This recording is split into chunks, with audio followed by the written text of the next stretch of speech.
তো hello guys, welcome back to my channel. তো তোমরাও যদি এরকম রবিবার দিনে এরকম ফ্রাইড রাইস আর চিকেন কষা খেতে চাও, তাহলে এইরকমভাবে একবার করে দেখতে পারো। তো ফ্রাইড রাইস বানানোর জন্য কিছুই না, প্রথমে একটা গামলিতে জল গরম করে তার মধ্যে একটু তেল এবং লেবু দিয়ে সেটা ভাতটাকে আমি করে নেবো। তারপর কিছু সবজি, যেরকম দেখতেই পাচ্ছ তেলে আমি কড়াতে ভেজে নিয়েছি ঘি এবং তেল দিয়ে, সাদা তেল দিয়ে। তারপরে কিছুই না, আমি ভাতটাকে যে লেয়ারিং করেছি।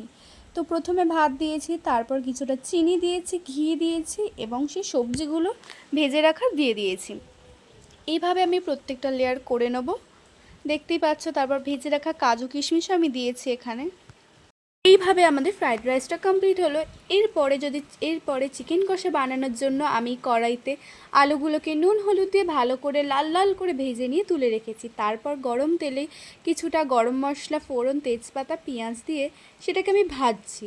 ভেজে তার মধ্যে আমি দিয়ে দিয়েছি আদা রসুন জিরে বাটা, এগুলো দিয়ে নাড়তে লাগলাম। তারপরে যাবতীয় যা মশলা তা দিয়ে দিলাম, হলুদ, লঙ্কা, নুন, একটু কাশ্মীরি লঙ্কার গুঁড়োও দিয়েছি।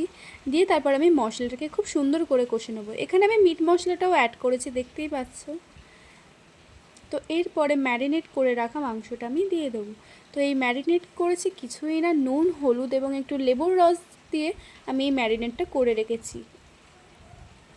তো এখন আমি মাংসটা কষিয়ে নেব। মাংস কষানো হয়ে গেলে এখানে আমি গরম জল করেছিলাম, সেই গরম জলটা দিয়ে কিছুক্ষণ ফুটিয়ে একদম কষা কষা করিয়ে নামিয়ে এরকমভাবে সার্ভ করুন ফ্রাইড রাইস আর চিকেন কষা। খেতে কিন্তু খুব দুর্দান্ত হয়েছিল, তোমরাও খেতে পারো।